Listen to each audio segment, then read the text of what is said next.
오늘 봉독할 하나님의 말씀은 사무엘하 12장 15절에서 25절의 말씀입니다.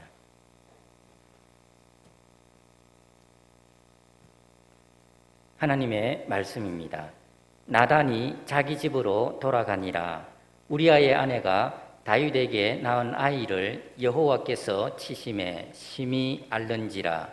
다윗이 그 아이를 위하여 하나님께 간구하되 다윗이 금식하고 안에 들어가서 밤새도록 땅에 엎드렸으니 그 집에 늙은 자들이 그 곁에 서서 다윗을 땅에서 일으키려 하되 왕이 듣지 아니하고 그들과 더불어 먹지도 아니하더라.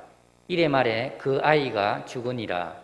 그러나 다윗의 신하들이 아이가 죽은 것을 왕에게 아뢰기를 두려워하니 이는 그들이 말하기를 아이가 살았을 때에 우리가 그에게 말하여도 왕이 그 말을 듣지 아니하셨나니 어떻게 그 아이가 죽은 것을 그에게 아뢰 수 있으랴. 왕이 상심하시리로다 함이라.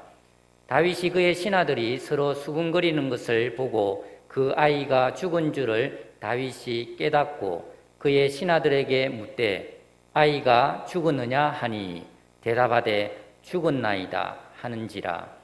다윗이 땅에서 일어나 몸을 씻고 기름을 바르고 의복을 갈아입고 여호와의 전에 들어가서 경배하고 왕궁으로 돌아와 명령하여 음식을 그 앞에 차리게 하고 먹은지라. 그의 신하들이 그에게 이르되 아이가 살았을 때에는 그를 위하여 금식하고 우시더니 죽은 후에는 일어나서 잡수시니 이 일이 어찌 됨이니까 하니 이르되 아이가 살았을 때에 내가 금식하고 운 것은 혹시 여호와께서 나를 불쌍히 여기사 아이를 살려주실런지 누가 알까 생각함이거니와 지금은 죽었으니 내가 어찌 금식하랴. 내가 다시 돌아오게 할 수 있느냐. 나는 그에게로 가려니와 그는 내게로 돌아오지 아니하리라 하니라. 다윗이 그의 아내 바세바를 위로하고 그에게 들어가 그와 동침하였더니 그가 아들을 낳음에 그의 이름을 솔로몬이라 하니라.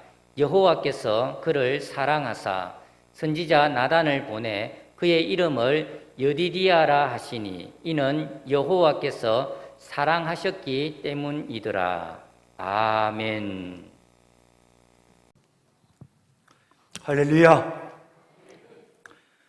오늘 설교는 모두 4단락으로 구성되어 있습니다.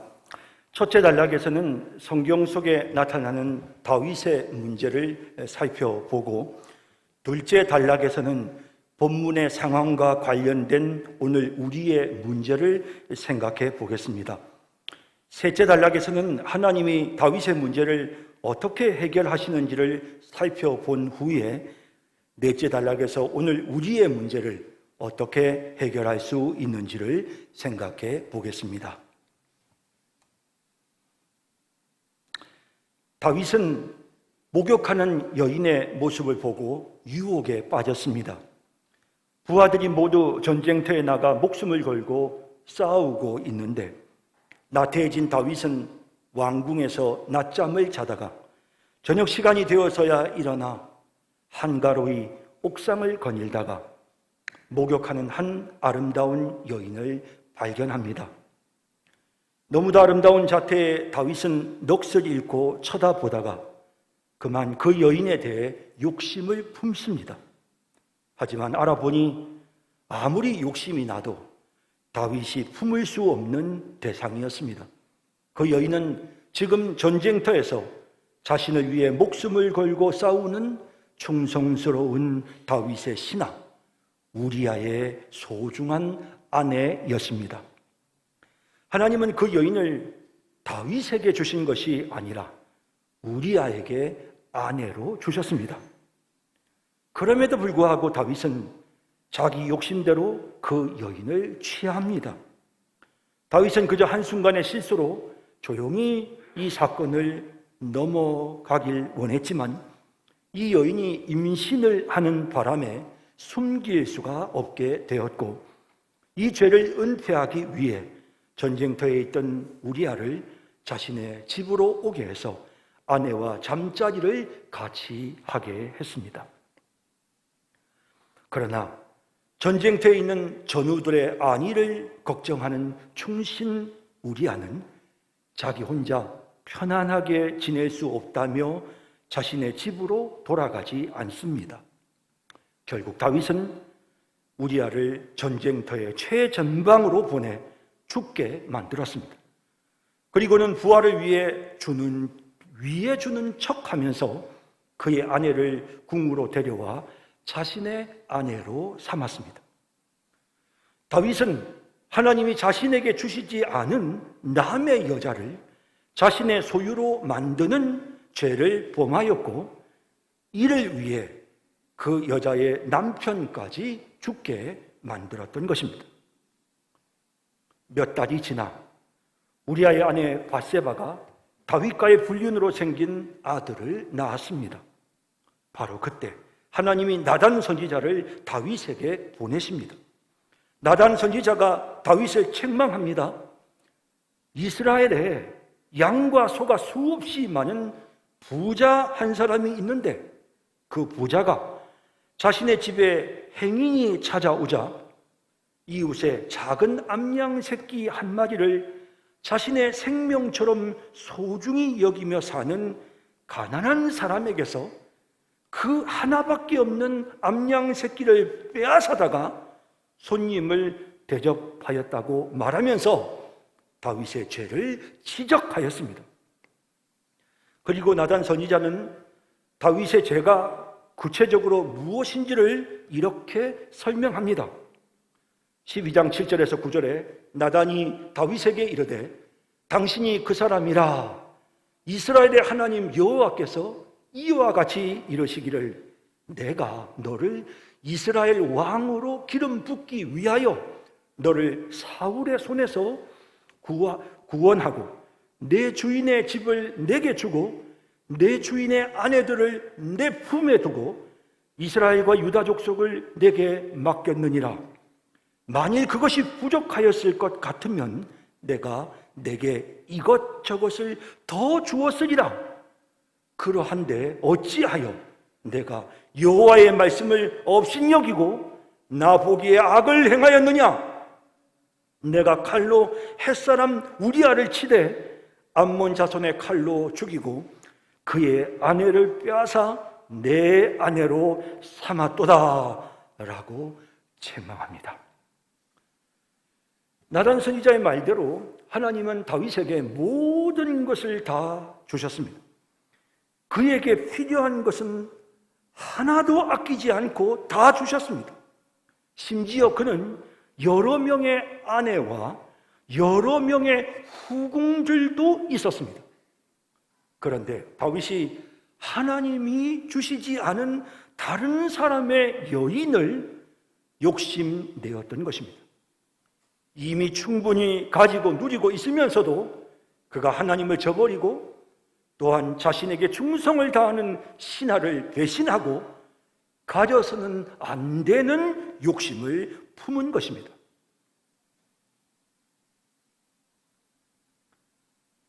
하나님은 우리에게도 필요한 모든 것을 주셨습니다. 다윗은 10편 16편 6절에 내게 줄로 재어준 구역은 아름다운 곳에 있으며 나의 기업이 실로 아름답도다 라고 노래했습니다. 하나님이 나에게 주신 그 모든 것, 하나님이 딱 줄로 재어서 다윗 너에게는 요만큼이 좋겠다 라고 하시면서 하나님께서 나에게 줄로 재어준 그 모든 것이 무엇이든지 간에 그것은 하나님이 내게 가장 적합하고 유익하기에 주신 것이므로 그 모든 것은 가장 아름답다고 고백하고 있습니다. 부족하면 부족한 대로, 없으면 없는 대로 하나님이 나에게 딱 맞게 주셨다고 다윗이 고백합니다. 또 다윗은 10편 23편 1절에도 여호와는 나의 목자시니 내게 부족함이 없으리로다. 또 5절에서는 내 잔이 넘치나이다 라고 노래합니다. 여러분, 하나님은 다윗에게만 이런 은혜를 베푸신 것이 아니라 우리에게도 동일한 은혜를 베푸십니다. 하나님은 우리에게 무엇이든지 필요한 것은 다 주셨습니다. 우리의 머리털까지 다 세신 하나님이 우리에게 필요한 것을 주신 것입니다. 그러므로 주어진 것에 감사하면서 살아가는 것이 마땅합니다. 그런데도 이상하게 내가 가지지 못한 좋은 것을 보면 가지고 싶은 욕심이 마음속에 생기는 겁니다. 에덴 동산에서 하나님께서 아담과 하와에게 모든 것을 다 주셨지 않습니까? 단지 선악을 알게 하는 나무의 열매는 주지 않으셨는데 아담과 하와가 그걸 보면서 탐심을 품었던 것처럼 우리도 그렇게 하나님이 주시지 않은 것에 대해 욕심을 낼 때가 있는 것입니다. 견물생심, 아무것도 보지 못하고 몰랐을 때는 가지고 싶은 욕심도 안 생깁니다. 하지만 좋은 걸 보고 나면 그걸 가지고 싶은 욕심이 생기는 것입니다. 다윗도 마찬가지고 우리도 마찬가지입니다. 좋은 것을 볼 때마다 순간순간마다 가지고 싶은 욕심이 우리의 마음속에 끌어오릅니다.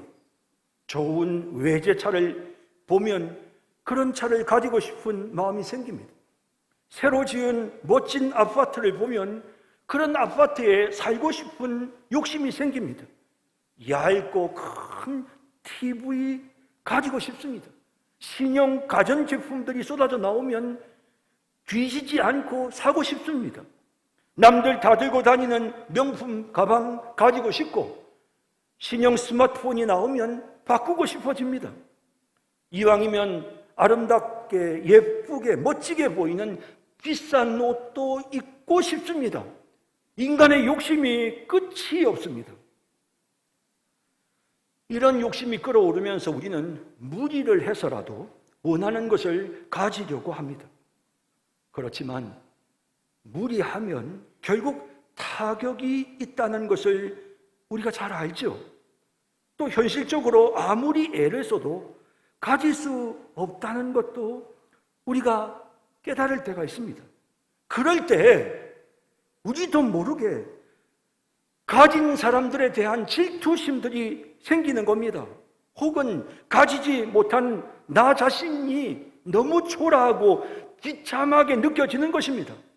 심지어는 다윗처럼 수단과 방법을 가리지 않고 남의 것을 빼앗는 죄를 범하기도 하는 것입니다.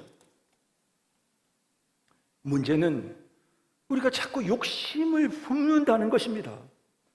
그 욕심으로 인해 감사와 기쁨이 사라지고 나 자신이 불행하다는 생각에 빠져 허우적거리게 되는 것입니다.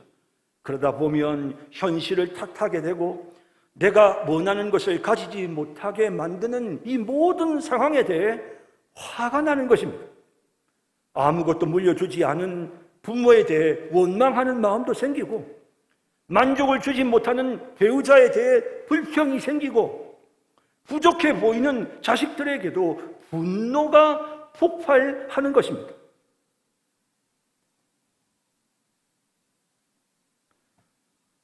하나님은 다윗의 잘못을 깨닫게 하시기 위해 다윗과 밧세바 사이에 태어난 아기를 그에게서 빼앗으셨습니다. 우리아의 아내가 다윗의 소유가 아니듯 우리아의 아내가 낳은 이 아기도 다윗의 소유가 될 수 없음을 하나님은 다윗에게 깨닫게 해주십니다. 나단 선지자의 책망에 다윗은 내가 여호와께 범죄하였습니다 라고 꿇어 엎드려 철저히 회개합니다. 그래서 하나님은 다윗을 죽이지는 않으셨지만 우리아의 아내를 통해 나온 아기는 죽을 것이라 하셨습니다. 하나님이 다윗에게서 빼앗으시기로 하신 것입니다. 다윗은 자기 것이 아니어도 무조건 자기 소유로 만드는 사람이었습니다. 하지만 아이가 죽게 되었을 때 다윗은 하나님께 그 아이를 살려달라고 일주일 동안 금식하며 철야하며 매달려 기도하면서 비록 자신이 왕이라도 자기 욕심대로 안 되는 것이 있다는 사실을 철저하게 깨닫게 되는 것입니다. 그래서 이 기도의 과정을 통해서 다윗의 마음이 바뀝니다. 하나님의 처분을 인정하고 받아들이게 된 것입니다. 그는 하나님이 자신에게 이 아이를 주시지 않은 것에 대해 불평하지 않고 그대로 그것을 수용합니다. 미련을 가지지 않고 깨끗하게 아이의 죽음을 받아들입니다. 그래서 아이의 죽음을 눈치챘을 때 다윗은 더 이상 그 아이에게 집착하지 않습니다. 슬픔을 털어버리고 일어섭니다. 20절에 다윗이 땅에서 일어나 몸을 씻고 기름을 바르고 의복을 갈아입고 여호와의 전에 들어가서 경배하고 왕궁으로 돌아와 명령하여 음식을 그 앞에 차리게 하고 먹은지라 라고 합니다. 일주일 동안 그가 아들을 살려달라고 기도하면서 하나님의 모든 처분을 그대로 수용하고 받아들이는 마음을, 가난하고 겸손한 마음을 갖게 된 것입니다. 하나님이 내게 주시지 않는 것은 충분히 그럴 만한 이유가 있기 때문이야. 내게 그 아이가 필요했다면 하나님이 살려주셨겠지. 하지만 지금은 내게서 그 아이를 빼앗아 가시는 것이 내게 더 유익하기 때문에 하나님이 그렇게 하시는 거야 라고 생각하면서 하나님의 처분을 그가 수용한 것입니다. 그리고 그는 걱정하는 신하들을 향해 23절에 지금은 죽었으니 내가 어찌 금식하랴? 내가 다시 돌아오게 할 수 있느냐? 나는 그에게로 가려니와 그는 내게로 돌아오지 아니하리라 라고 단호하게, 아주 쿨하게 말하면서, 그러면서 자신의 감정을 떨쳐버리는 이런 다윗의 모습을 보게 되는 것입니다. 다윗이 이처럼 큰 슬픔 속에서도 하나님의 처분을 그대로 받아들였을 때 비로소 하나님이 범죄했던 두 사람, 다윗과 밧세바에게 복을 주시는데 24절과 25절에 있는 말씀처럼 하나님이 성경에 더 이상 밧세바를 우리아의 아내라고 하지 않으시고 다윗의 아내라고 호칭하시면서 다윗과 이 밧세바의 관계를 부부 관계로 인정해 주셨던 것입니다. 그리고 두 사람 사이에서 새로 태어나는 이 솔로몬에게 하나님이 복을 주셔서 다윗의 왕위를 솔로몬에게 이어가게 하셨고 아울러 그가 예수 그리스도의 조상이 되게 하셨던 것입니다. 다윗이 그의 아내 밧세바를 위로하고 그에게 들어가 동침하였더니 그가 아들을 낳음에 그의 이름을 솔로몬이라 하니라. 여호와께서 그를 사랑하사 선지자 나단을 보내 그의 이름을 여디디아라 하시니 이는 여호와께서 사랑하셨기 때문이더라 라고 하십니다. 하나님은 다윗에게 복을 주셨습니다. 실수를 했지만 가장 소중한 것을 빼앗아 가실 때에 그것을 그대로 인정하고 받아들이는 이런 성숙한 다윗의 모습을 보시고 그를 다시 회복시켜 주신 것입니다. 그래서 하나님은 무엇보다도 이 두 사람 사이에서 태어난 이 아이 솔로몬에게 여디디아라고 하는, 하나님이 정말 사랑하신다라고 하는 그와 같은 이름을 지어 주시기까지 하신 것입니다. 하나님이 다윗을 사랑하시지만 다윗이 원하는 모든 것, 눈에 보기 좋은 모든 것을 그에게 하나님이 다 주시지는 않습니다. 하나님은 다윗에게 필요한 만큼, 그에게 유익한 만큼만 주십니다. 그러면서 하나님은 다윗이 그것에 대해 감사함으로 누리기를 원하셨습니다. 뿐만 아니라 하나님이 주시지 않은 것에 대해서도 원망하거나 욕심내지 않고 하나님을 신뢰함으로 그것을 기꺼이 수용하기를 원하셨던 것입니다. 이제 그 훈련을 통과한 다윗은 더 이상 하나님이 그에게 주시지 않은 것에 대해 욕심을 내지 않게 되었던 것입니다. 그 이후로 다윗은 내 욕심대로 안 되는 것도 있구나 라는 현실을 받아들이고 주신 것에 감사하며 살아가게 된 것입니다.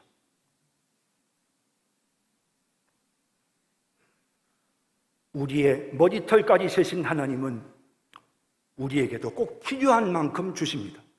거하지도 부족하지도 않게 딱 필요한 만큼만 주십니다. 그런 하나님을 우리는 믿고 신뢰해야 합니다. 하나님이 우리에게 주신 것은 감사함으로 누려야 되고, 반면에 하나님이 우리에게 주시지 않은 것은 그 부족한 것을 통해 우리를 더더욱 유익하게 하시려는 하나님의 뜻이 있음을 믿고 기쁨으로 하나님이 주시지 않은 것도 우리가 받아들여야 하는 것입니다. 나단 선지자는 다윗에게 하나님이 이미 그에게 충분하게 주셨다는 사실을 상기시킵니다. 하나님이 너에게 이미 충분히 주셨고 부족했다면 더 주셨을 것이다 라고 말합니다. 우리도 마찬가지입니다. 우리가 충분히 넘치도록 받아서 누리고 있다는 사실을 우리가 항상 잊지 말고 기억해야 됩니다. 여러분, 아내를 수십 명 거느린 다윗에게 더 이상의 아내가 필요하지 않은 것처럼 넘치도록 받은 우리에게 더 이상 부족한 것은 없습니다. 우리가 이미 받아서 누리고 있는 것을 생각하면 내게 부족함이 없습니다. 하나님, 내 잔이 넘칩니다 라고 고백할 수밖에 없습니다. 다윗만 그렇게 고백하는 것이 아니라 오늘 우리도 똑같습니다. 여러분들이 받은 복을 세워보십시오. 여러분, 본문을 보면 다윗은 자신의 아들의 생명을 살리겠다고 밤잠을 미루고 그리고 일주일 동안 금식하며 괴로워했습니다. 그런데 여러분, 하나님은요, 자신의 하나밖에 없는 아들을 우리를 위해서 죽으라고 보내주셨습니다. 하나님이 세상을 이처럼 사랑하사 독생자를 주셨으니 이는 그를 믿는 자마다 멸망하지 않고 영생을 얻게 하려 하심이라. 우리를 너무나도 사랑하셔서 하나님은 자신의 하나밖에 없는 외아들을 우리에게 죽으라고 보내주셨고, 그 결과 우리는 영생을 하나님께로부터 받았습니다. 이를 통해서 하나님은 얼마나 우리를 사랑하고 계시는지를 증명해 보이셨습니다. 로마서 5장 8절에 우리가 아직 죄인 되었을 때에 그리스도께서 우리를 위하여 죽으심으로 하나님께서 우리에 대한 자기의 사랑을 확증하셨느니라 라고 하십니다. 하나님 우리를 얼마나 사랑해 주시는지 모릅니다. 거기에서 끝이 아닙니다. 로마서 8장 32절에 보면 자기 아들을 아끼지 아니하시고 우리 모든 사람을 위하여 내주신 이가 어찌 그 아들과 함께 모든 것을 우리에게 주시지 아니하겠느냐라고 말씀하십니다. 하나님은 모든 것을 우리에게 다 주셨습니다. 그래서 우리는 부족하지 않습니다. 우리의 잔이 넘치는 것입니다. 우리가 더 이상 무엇을 욕심내고 더 이상 무엇을 바라겠습니까? 우리가 욕심을 내도 하나님이 주시지 않는 것은 그것이 우리에게 독이 되기 때문입니다. 우리에게 유익한 것이 아니고 오히려 그것이 우리에게 독이 되기 때문에 하나님이 그래서 주시지 않습니다. 내가 더 많이 배웠다면 참 좋았을 텐데 하나님은 왜 나에게 충분히 배울 수 있는 기회를 주시지 않았을까? 여러분, 아마 하나님이 그걸 주셨다면 우리는 다른 사람들을 무시하며 잘난 체하며 상처를 입히며 살았을 가능성이 큽니다. 내가 더 잘생기고 능력이 있었다면 좋았겠다. 여러분, 만일 우리가 원하는 대로 하나님이 그렇게 해주셨다면 우리는 교만에 사로잡혀서 나만 잘난 줄 생각하며 도무지 주변 사람들을 돕지 않고 그렇게 살아갔을 것입니다. 내가 더 많은 재산을 가졌으면 좋았을 텐데 만일 그랬다면 우리는 그 돈으로 향락과 쾌락에 빠져 살았을 가능성이 높습니다. 합력하여 선을 이루시는 하나님이 우리에게 아픈 가시를 주시는 것은 그것이 우리에게 유익하기 때문입니다. 바울도 자신의 그 아픈 가시를 제거해달라고 기도했지만 하나님은 그 아픈 가시가 바울에게 오히려 유익하다는 사실을 깨우쳐 주셨습니다. 고린도후서 12장 7절에 여러 계시를 받은 것이 지극히 크므로 너무 자만하지 않게 하시려고 내 육체의 가시 곧 사탄의 사자를 주셨으니 이는 나를 쳐서 너무 자만하지 않게 하려 하심이라. 이것이 내게서 떠나가게 하기 위하여 내가 3번 주께 간구하였더니 나에게 이르시기를 내 은혜가 내게 족하도다. 이는 내 능력이 약한 데서 온전하여 짐이라 하신지라. 그러므로 도리어 크게 기뻐함으로 나의 여러 약한 것들에 대하여 자랑하리니 이는 그리스도의 능력이 내게 머물게 하려 함이라 라고 합니다. 자녀들의 장애로 인해서 고생하시는 부모님들도 많습니다. 그런데 믿음 안에서 이런 어려움을 잘 이겨내시는 분들을 보면 하나같이 자녀에게 건강한 몸을 주시지 않은 하나님께 불평하고 원망하며 사는 것이 아니라 그런 불편한 몸으로라도 살아있게 해주심에 감사드리고 돌보느라고 불편하고 힘들지만 이렇게 내 곁에 있게 함께 있게 해주심에 감사드리는 그런 고백을 듣게 되는 것입니다.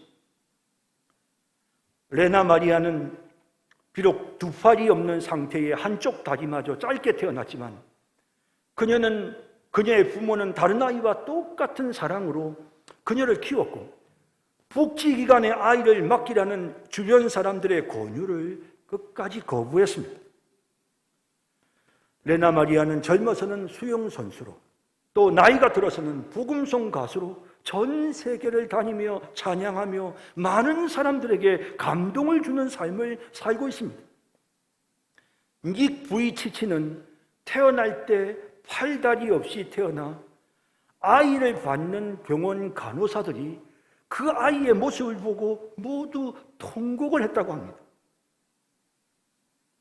10살 때 자살을 결심하고 마지막으로 하나님께 팔과 다리를 달라고 기도하다가 갑자기 자신의 이 연약한 모습이 다른 사람들에게 용기를 줄 수 있다는 그런 꿈과 비전이 마음속에 생겨서 자살 결심을 접고 희망찬 인생을 살게 되었습니다. 닉 부이치치는 자신이 가지지 못한 팔과 다리를 생각한 것이 아니라 하나님이 자신에게 주신 자신을 너무도 사랑하는 가족들을 생각했다고 합니다. 그는 세계 각국을 다니며 사람들에게 용기를 주며 행복하게 살고 있습니다. 내 남편이 혹은 내 아내가 자꾸 부족하게 보여서 좀 더 돈도 좀 많고 좀 더 외모도 특출하고 더 능력도 있었으면 좋겠다. 이런 생각을 하시는 분이 있다면 여러분 꿈 깨셔야 합니다. 만일에 그랬다면 절대로 여러분들의 배우자가 여러분과 결혼하지 않고 더 멋진 사람과 결혼했을 겁니다. 하나님이 우리에게 주신 기업은 아름다운 구역입니다. 우리에게 하나님은 가장 좋은 것, 나에게 딱 맞는 것을 주셨습니다. 여러분들의 배우자, 여러분들의 환경, 여러분들에게 딱 맞기 때문에 하나님께서 가장 아름다운 것으로 여러분들에게 허락하신 것입니다. 사도 바울은 에베소 교회 성도들을 위해 기도하면서 그들의 마음의 눈이 밝아져서 그들이 현재 누리고 있는 축복이 얼마나 풍성한지를 깨닫게 해달라고 하나님 앞에 기도합니다. 여러분, 우리에게도 이런 기도가 필요합니다. 지금 우리가 누리고 있는 복이 너무도 큽니다. 그 복을 헤아려 보며 감사해야 할 것입니다. 내 평생의 선하심과 인자하심이 반드시 나를 따르리니, 이 고백처럼 하나님은 항상 모든 것이 다 우리에게 유익하도록 그렇게 우리를 도와주십니다. 그러므로 우리는 감사하며 살아야 하고 헛된 욕심을 버리고 살아야 하는 것입니다. 아브라함이 조카 롯과 땅을 나눌 때 조카는 더 기름지고 부욕한 좋은 땅을 선택했습니다. 아브라함은 좋은 땅을 조카에게 빼앗겼습니다. 그렇지만 아브라함은 욕심내지도 않았고 집착하지도 않았습니다. 조카 롯은 그 부욕한 땅이 심판을 받아서 소돔과 고모라와 함께 멸망당할 때 롯이 선택한 그 모든 것을 그가 다 잃어버렸지만, 아브라함이 선택한 땅은 처음에는 황무지였지만 그의 발이 닿는 곳마다 하나님은 그 땅을 가장 아름답고 가장 좋은 곳으로 만들어 주셨던 것입니다. 여러분, 하나님께서 나에게 주시지 않는다면 그것은 우리가 잘 모르는 이유가 있다는 것입니다. 분명히 그것이 무엇이든지 간에 그것이 나에게는 없는 것이 더 유익하기 때문에, 그래서 하나님께서 우리에게 주시지 않는 것입니다.